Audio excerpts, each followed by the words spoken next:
let me get your thoughts on this because obviously you have unique insight.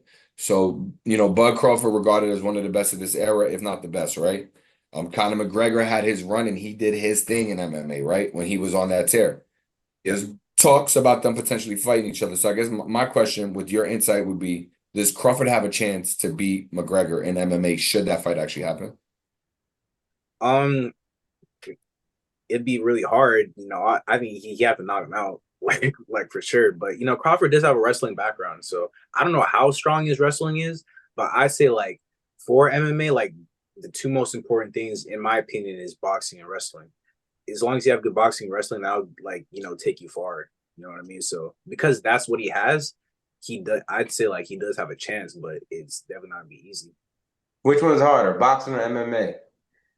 Um, it's hard. I feel like in my opinion, I think boxing because I feel um like because I was like in my style, like I was versatile, like I was good with my kicks, like I'm a hard person to take down too. So I feel like just using my stand up alone, like I'm able to just get past with a lot of people. And I feel like just those options alone are good for me. Like I have like, my legs, my hands, just don't get taken down too much if I don't, you know what I mean?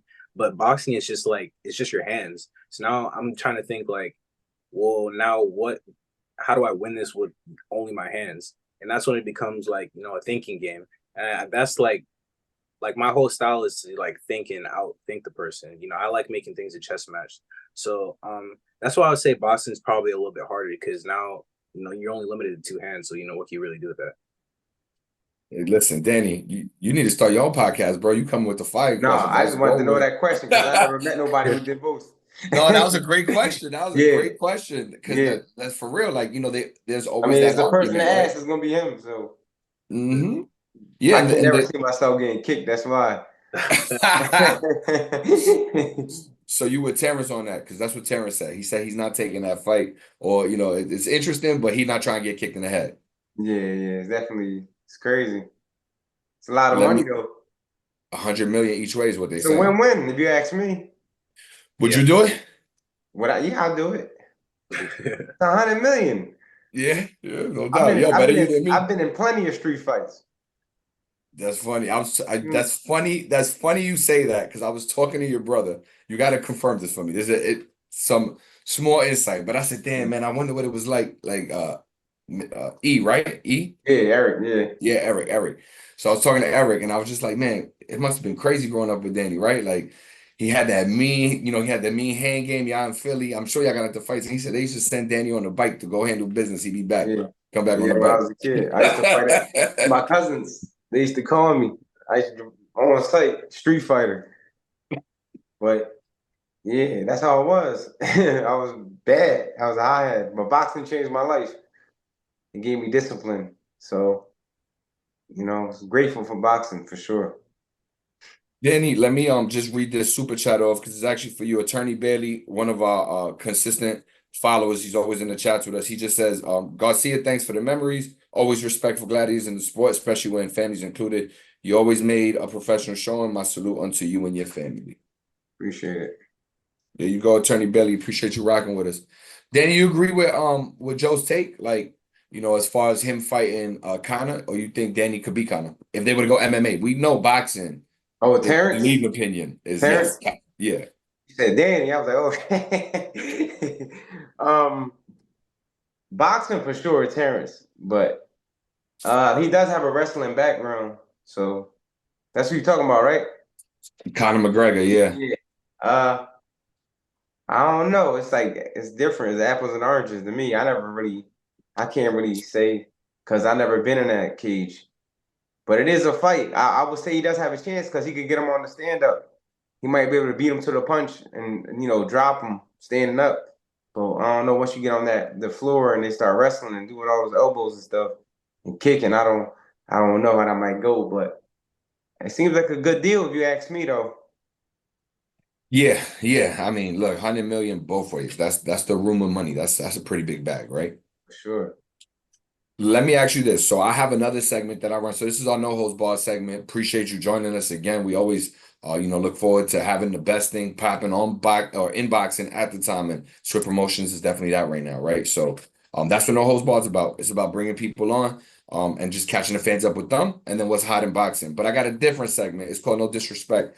It's basically just like a talk segment with the fans. Like people like my man Attorney Bailey will join. We bring up a hot topic, and then we let it debate what you think. Do you agree with me? Do you disagree? So a topic I had last week, and I'd be interested in both y'all opinions. My topic was Bud smokes everybody at 154 pounds, so he can't be beat. Do you agree with that, Danny? Is there a guy at 154 pounds today, and I can name them, that you would say, man, 50-50 even with Bud? Because I don't see it. That's just my opinion. Stylistically, like there's some fights. Like Fundora will be a hard fight because he's a bigger guy. He's younger. He's southpaw. He's 6'7". So stylistically, that might be a hard fight. Because remember, Terence started his career at 135, so he's naturally not a 154 pounder. Even I would say Charlo will be a hard fight too, because he's naturally bigger than him. He's been at that weight for a long time. And when you fight those naturally bigger guys, it's always hard. Like when he fought Madrimov, it wasn't that Madrimov had crazy skill. It was the size, it was the strength.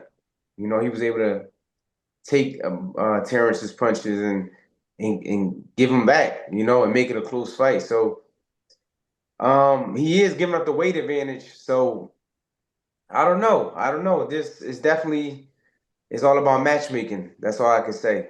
Styles really make fights, and I think there are some fights out there just dangerous from. But you just have to see them. Nah, for sure. And I agree with you. I think there's tons of tough fights. I mean, Bakram, who just won, right, against Tszyu. He's a monster. That was a crazy fight. Obviously Fundora. You got a lot of tough fights. I guess when he fought Spence, that was before the fight happened, right? Yeah. The prevailing opinion was 50-50, right? So people say, oh, that's a 50-50 fight. And then whatever happened, happened. So I guess that's what I'm curious about. Like, is there and Joe, you give me your take on this. Is there a fight out there that's actually, people sleeping on him? Yo, he's 50-50 with Terence right now. Like that would be, or even could he beat him? I mean, I think, just like Danny said, styles make fights. So, someone like Fundora, like a natural 54 pounder, like 6'6" southpaw, like it's not an easy matchup for sure. It's not easy at all. Also, the guy that just beat Tszyu Bakram, I think is his name. He's also a great fighter too. So like I kind of agree with you. I think, in my opinion, I think Crawford still like with his experience and stuff could beat everyone in that division. But I mean, I think a couple of those fights definitely could, it's a possibility. It could go both ways. They're super close. Yeah, no, for sure, for sure. What do you guys think about that Bakram Zoo fight? What do you think, Joe? Um, Were you shocked? he's like I was and I wasn't at the same time. Like I kind of just watching for a little bit, like warming up and like, something about this guy, like it's crazy. I think what more shocked me is just how like Tszyu was responding after getting just hit. Like when he got dropped the first time and decides to just run back in there and gets dropped again and run back in there. Like I just don't believe that was like smart on his part. I feel like if he just would have just tried to like box smart a little bit, he could have escaped that and kind of like gathered himself together a little bit and then tried to do something else. Work on another game plan. I just felt like like I said, just the way he responded is the reason why he ended up getting stopped. So I mean, ultimately, yeah, that it did surprise me. It did surprise me. Yeah, I was there ringside, and I don't think anybody thought Yeah, it was gonna that go was that way. ugly. That was ugly. I mean, I just feel like Tszyu, for somebody who has a country behind him and he's coming off that Fundora loss, that was a tough matchup to come back like right away, especially for somebody who has a fan base and you know has a country, and it was just a bad matchup. I don't know what went on out behind the scenes or not, but they were supposed to go back to his country, give him a fight to come back, then go into that fight. Because that was like you lose the Tszyu fight, then you get knocked out. It's just like it's like it looks like your career is over and you're so young. Yeah, So it's just like to me, it was just terrible management, in my personal opinion. Yeah, yeah, and I mean, I mean, nobody knew the guy. He's a champion, but nobody knew him. But he just made a no, name off you. yeah, yeah. No, you legit, legit. Especially being a promoter, like how do you navigate that yourself? Because now you're gonna, you signing fighters like I know we're looking to speak with Christian Cangalosi. I know we're looking to speak with Quincy Williams. Yes, sir. And that's our segment tomorrow. No disrespect. So for all y'all in the chat, we've invited them as special guests. We're gonna do an interview with them in between and maybe get their take on a couple of things. But what's it like for you, Danny? So you're signing guys now. How do you not move them too quick? How do you like, especially with your insight? What advantages do they have coming to Swift Promotion? Well, number one, you got to know your fighter's skill level, and that's how you know how to move them. You can move them quick, you can move them slow, or sometimes you don't know until you give them a fight where people start fighting back a little bit. And you be like, hold on, let me slow it down a little bit. Let me build them up. But when you get to a high level and you're a superstar, you got to kind of be smart. You got to fight fights that make sense. You want to get the fans the great fights, of course. But if you come off a not a loss with a gash in your head, in a tough battle, I'm not gonna send you back into another big championship fight with an unknown guy who's a killer. You might want to go back home to Australia and do a warm up fight. Then we go to the big fight. So I feel like if you have a star in your hands, you have to kind of navigate and keep the star alive. You don't want to get the star knocked off. So for me, it's just knowing your fighter skill level, building them up, and of course you got to protect. Everybody's protecting in a way in boxing. Nobody fights the best fight every time. So especially when you're building a star, you got to give them the right fights, give them the right experience, and when the time is right, you take the risk and hopefully become the champion. If not, then that's just the way it is. As a fighter, then how do you manage the criticism, from fans who feel like you're not taking the fights they want to see because you're doing things like that, which is a smart game plan? Yeah, yeah. I mean, in the beginning, when you're moving fighters, like you're not fighting big name fighters anyway, so there's gonna be no criticism. It's only everyone loves a prospect. That's one thing I learned about boxing. Everyone loves a prospect. The minute you start making noise and start making some money, the eyes are on you, and you're in the top 10, you're fighting this, you ducking man, now you're ducking mandatory, you duck. Then that's when it becomes all right.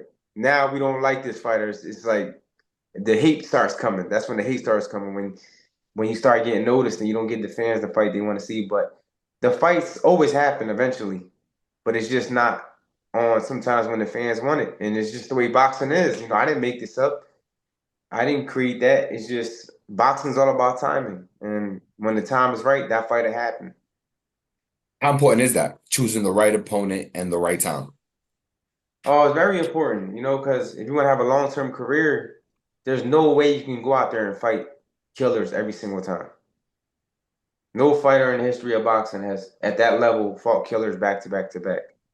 You know, you got to learn how to, fight a good fight, and then, defend the title, and then go back to a good fight and just mix it up. Especially if these guys are a big star in the game, you want to know how to keep the star alive. Like I said, you don't want to get the stars knocked off. So boxing's about making superstars. And how do you make a superstar? You got to take care of them. Yeah, yeah, no, listen, believe me, I think, it could be risky, right? We don't know, like talking about Spence specifically, like a guy like Spence coming back, Joseph, what you were saying, to a fight like Fundora, should he take a setup fight for, I don't like to say tune up because I think, it's you can't never call a guy who's in there throwing a punch at you a tune up, right? Because they could hurt you. But a setup, right? A setup fight, I think is a better term. But a setup fight, right? Do you have any Danny, look, you obviously have history with Spence. Do you have concerns for him with this fight? Do you think like this is the smart move? It's a little Or concerning because myself, I came off a 2-year layoff. I went up another weight class. I'm really a 140, 147 pound fighter, so I came off a 2-year layoff. I went up to middleweight trying to win a middleweight title. And it didn't work out for me. And that layoff definitely does um it like you feel the layoff. And then definitely going up in weight, the punches are different, they're hitting harder, the body strength is different. So it's definitely a big risk when you're coming off a layoff and you're going up in weight. So and then he's coming off a bad, knockout loss. So there's a lot of questions, and only he knows what he believes in and how he feels. So It's definitely a risk for sure, though. I mean, it's always a risk. You never, every time you go in the ring, you know, something can happen. You know, so it's just all about your mindset, how much you believe in yourself. Should you draw any concerns?